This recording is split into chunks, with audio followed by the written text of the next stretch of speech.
L'avenir de Vinicius Junior est devenu un sujet central au Real Madrid cette saison, en raison des négociations contractuelles en cours et de l'intérêt de l'Arabie Saoudite pour en faire leur prochaine superstar. L'été dernier, le PIF a présenté une offre lucrative, mais Madrid a refusé d'entamer les discussions, invoquant sa clause libératoire d'1 milliard d'euros. Le contrat actuel de Vinicius court jusqu'en 2027.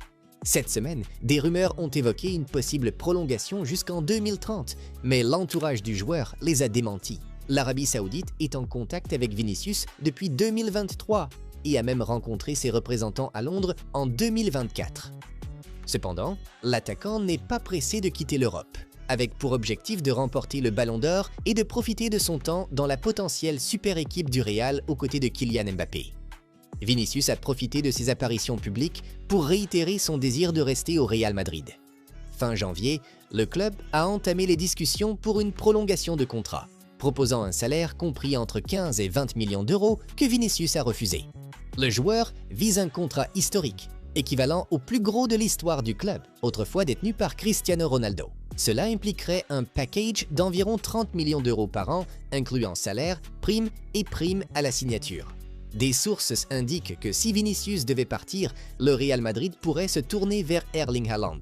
Pour l'instant, les négociations se poursuivent et le joueur reste serein quant à son avenir, attendant le prochain geste du club. Le transfert de Matheus Cunha à Manchester United est finalisé. Selon les médias brésiliens, le club paiera 62,5 millions de livres, probablement en plusieurs versements. La journaliste Raiza Simplicio rapporte que l'accord est conclu et que le Brésilien de 25 ans rejoindra l'équipe avant l'ouverture du mercato le 1er juin.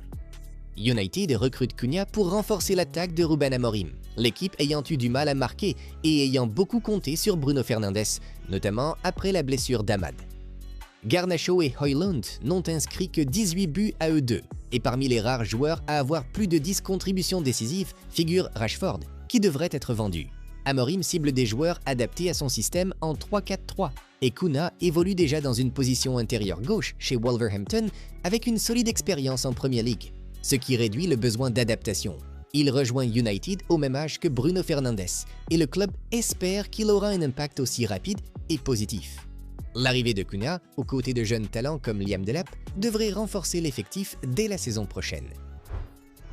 Chelsea a pris l'avantage dans la course à la signature de Dean Huijsen de Bournemouth et espère conclure le transfert avant le début de la Coupe du Monde des clubs. Le défenseur central de 19 ans considère sérieusement l'offre du club londonien qui fait partie de plusieurs grandes équipes intéressées par ses services. Né aux Pays-Bas mais désormais international espagnol, Huijsen dispose d'une clause libératoire de 50 millions de livres. Liverpool, Arsenal et Newcastle sont également sur les rangs, tandis que le Real Madrid a montré de l'intérêt sans prévoir d'action cet été. Chelsea est prêt à proposer un contrat de 7 ans, conformément à sa stratégie d'investir dans les jeunes talents les plus prometteurs. Le défenseur s'est rapidement imposé comme l'un des meilleurs à son poste en Premier League. Son arrivée ferait partie d'un mercato estival animé pour Chelsea, motivé à la fois par les besoins de l'équipe et par les règles financières du PSR. Le club vise aussi des renforts offensifs, en plus des ajustements défensifs prévus. Bournemouth, de son côté, prévoit de vendre Huijsen, Antoine Semenyo et Milos Kerkez, des ventes qui pourraient rapporter plus de 150 millions de livres. Liverpool, Arsenal et Manchester United suivent tous de près Semenyo dans leur recherche d'un ailier cet été. Selon Sky Sports News, Aston Villa discute d'un possible transfert de Kevin De Bruyne, qui a annoncé plus tôt ce mois-ci qu'il quitterait Manchester City à la fin de la saison. C'est la dernière année de son contrat et le club de Birmingham pourrait chercher à recruter le milieu belge de 33 ans. De Bruyne hésite à changer radicalement le mode de vie de sa famille, ce qui attire l'intérêt de plusieurs clubs de Premier League. 4 équipes de MLS, l'Inter Miami, le Chicago Fire, le New York City FC et le DC United se sont déjà renseignés sur ses attentes financières et sportives. Le club italien de Como a également montré de l'intérêt. Le départ de Bruyne a été officiellement confirmé le 4 avril. En 10 ans à City, il a remporté 16 trophées, dont 6 titres de Premier League et la Ligue des Champions. Il a inscrit 107 buts en 417 apparitions depuis son arrivée en provenance de Wolfsburg en 2015 pour 54,5 millions de livres.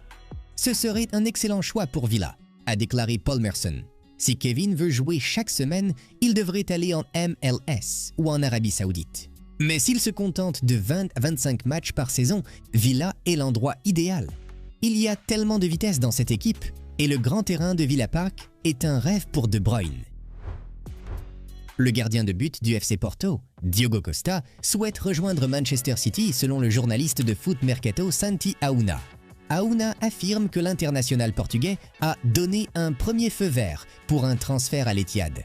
Il semble que son agent, Jorge Mendes, mène les négociations et les discussions sont toujours en cours.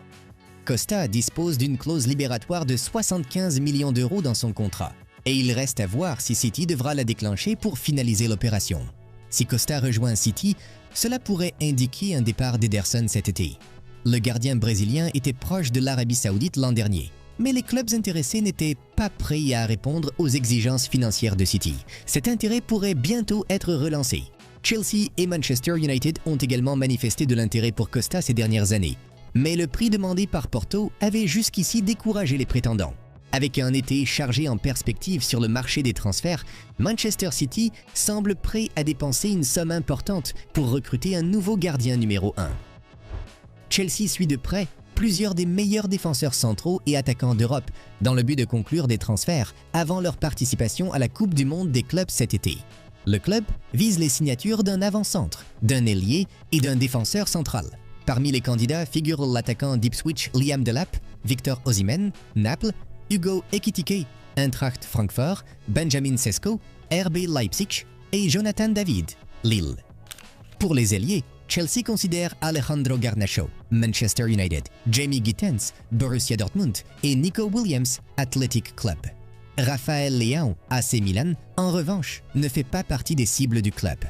Côté défenseurs centraux, Chelsea s'intéresse à Dean Whitson, Bournemouth, Harrod Branthwaite, Everton et Mark Guéhi, Crystal Palace. Chelsea espère finaliser ses transferts avant son premier match le 16 juin. Les propriétaires du club prennent la compétition très au sérieux. Chelsea profitera d'une fenêtre de transfert spéciale du 1er au 10 juin. Jamie Vardy quittera Leicester City à la fin de la saison, après 13 années passées au club. Mais il a assuré qu'il ne prenait pas sa retraite.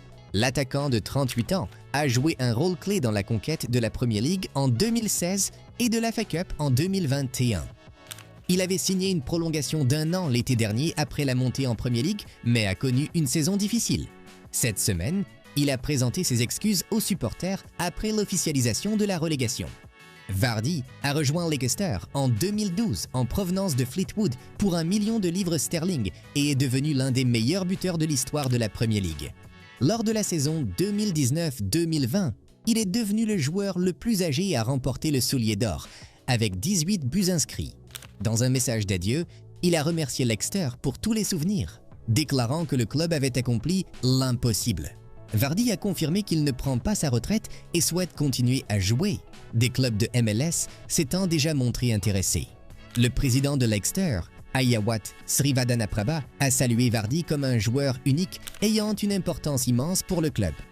C'était un nouvel épisode de Football News, Tribuna, vous apportant les plus grandes actus du monde du foot à ne pas manquer. N'oubliez pas de liker, d'envoyer cette vidéo à vos potes fans de foot et de vous abonner à notre chaîne.